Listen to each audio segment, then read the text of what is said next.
Bom dia, querida comunidade. Aqui quem fala é a Franciele e começo pedindo desculpas, pois hoje pela manhã, às 9 horas, quando estava acontecendo o culto aqui de forma presencial, mas também sempre transmitimos ele ao vivo, ocorreu algumas falhas técnicas que impossibilitaram a transmissão do culto.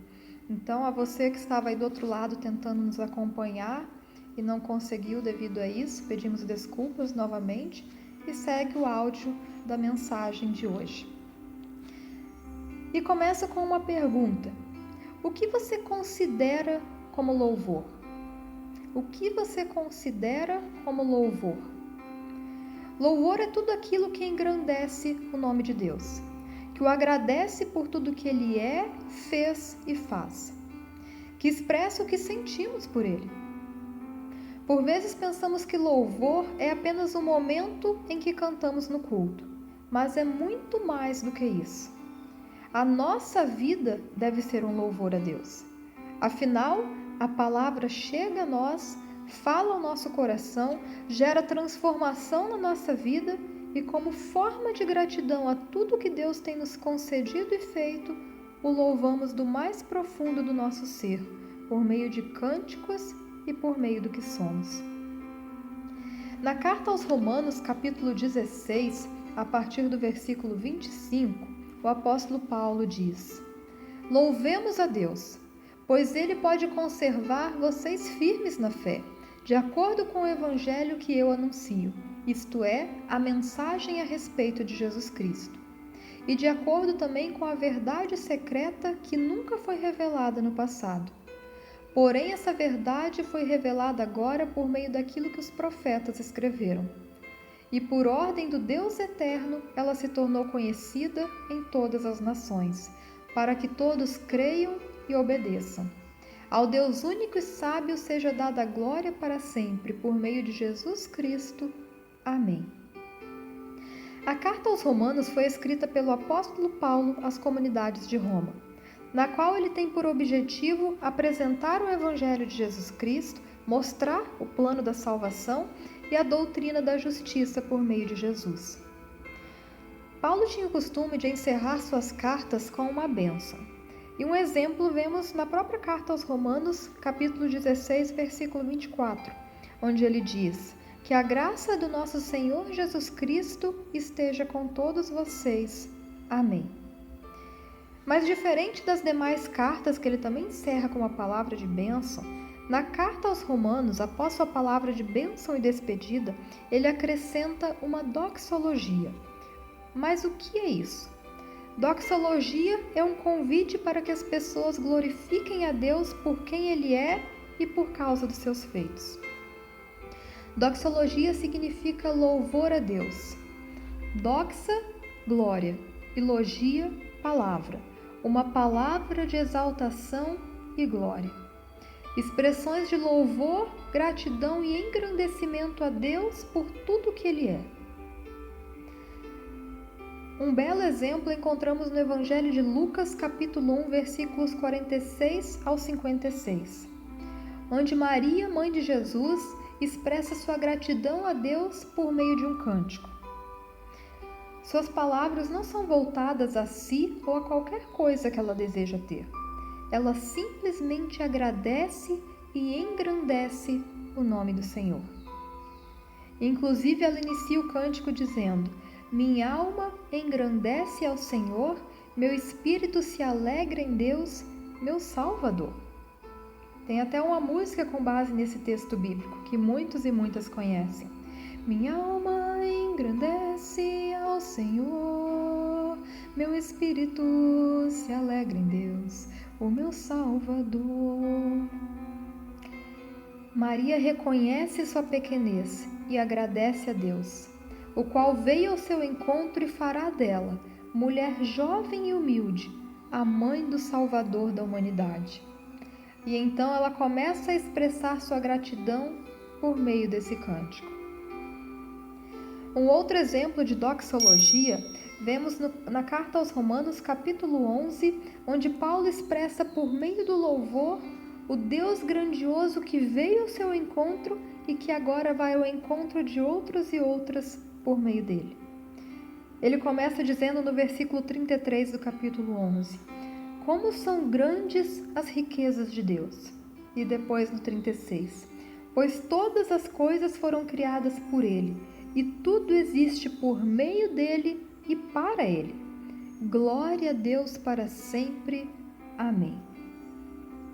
As doxologias nos mostram a glória e a majestade de Deus, o qual criou todas as coisas e se mostra presente em nossas vidas de tantas formas, desde a criação, natureza, mas principalmente por meio do seu Filho e tudo o que ele fez.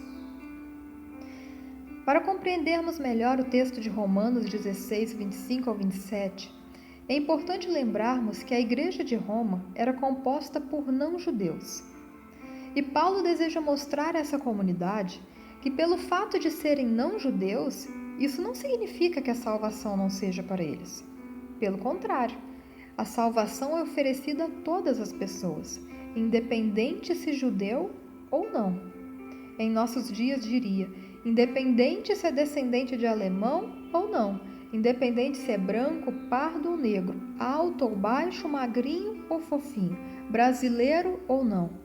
A salvação ela é oferecida a todas as pessoas. Cabe a cada qual tomar uma decisão, se aceita ou não.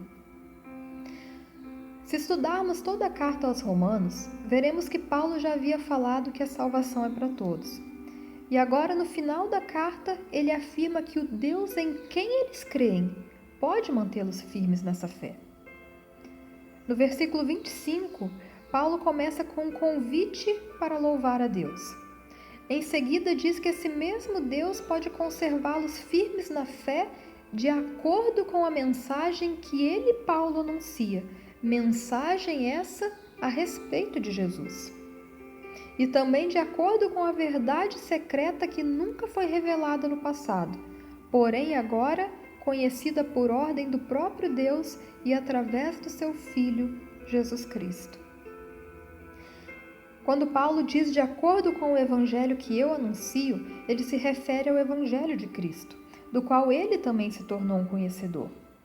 Paulo tinha algo específico a anunciar a respeito desse conhecimento que obteve, que o evangelho não era apenas para os judeus, mas para todas as pessoas.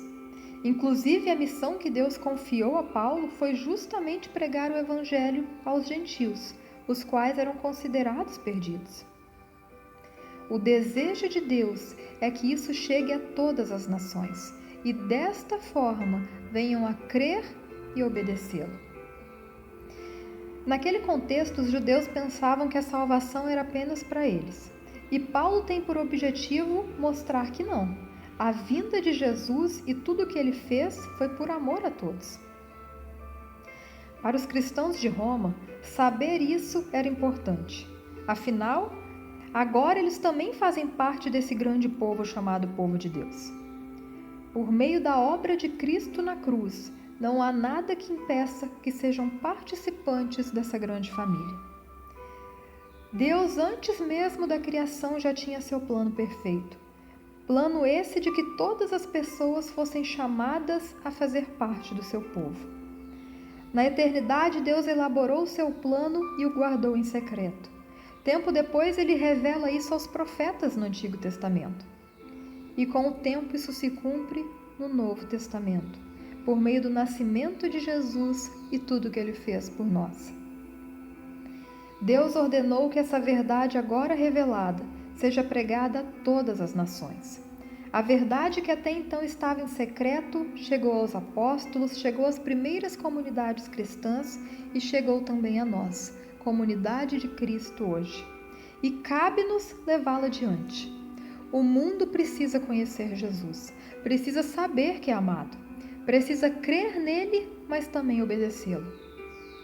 Isso é uma forma de expressarmos nosso louvor a Deus e convidar outras pessoas a fazerem o mesmo. Há mais de 2000 anos atrás, Deus enviou seu Filho para cumprir o plano da redenção, e hoje ele é oferecido a mim, a você e ao mundo todo. Deus levantou e continua levantando homens e mulheres para anunciar esse amor que salva, cura e oferece nova vida. E é a esse Deus que vem ao nosso encontro por meio do seu Filho e do qual o apóstolo Paulo diz: ao Deus único e sábio seja dada a glória, que devemos entoar o nosso louvor. Pois ele merece ser louvado, exaltado e glorificado por meio do que somos, temos e fazemos. Se a salvação dependesse de nós, estaríamos perdidos. Afinal, como um pecador vai salvar a si próprio? Mas ela vem de Deus. Tudo está em suas mãos. O Deus Salvador vem ao encontro do pecador, oferecendo graça, perdão e salvação. É pelas Escrituras que Deus se revela. O que estava oculto nos é mostrado. Deus não esconde nada do seu povo, mas para sabermos os mistérios de Deus, é preciso buscarmos conhecimento na sua santa palavra. Teologia é estudo da palavra de Deus, e é isso que Deus quer, que tomemos conhecimento dela. Quanto mais o buscarmos, mais o conheceremos. E quanto mais o conhecermos, mais nossa vida se tornará uma doxologia, que é um louvor a Deus. Que tenhamos em mente que Deus tem poder para nos conservar firmes na fé, que o objetivo da nossa vida é glorificá-lo. Tudo deve ser para Ele.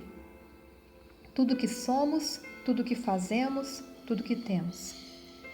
Glorificá-lo por meio da nossa vida pessoal, mas também comunitária.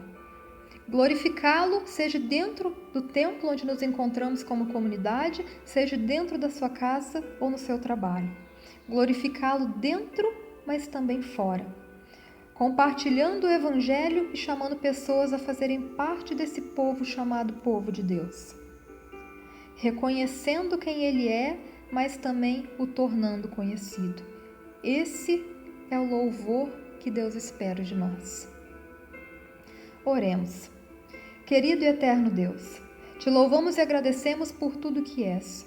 Tu és aquele que merece ser louvado e exaltado em todos os momentos e situações. Tu és aquele que vem ao nosso encontro, criaturas pobres e pecadoras, e nos oferece o teu amor.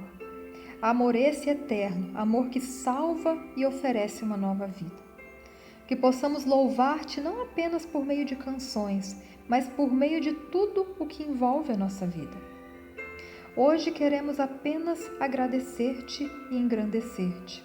A ti toda a honra, toda a glória e todo o louvor, hoje e para todo sempre. Amém.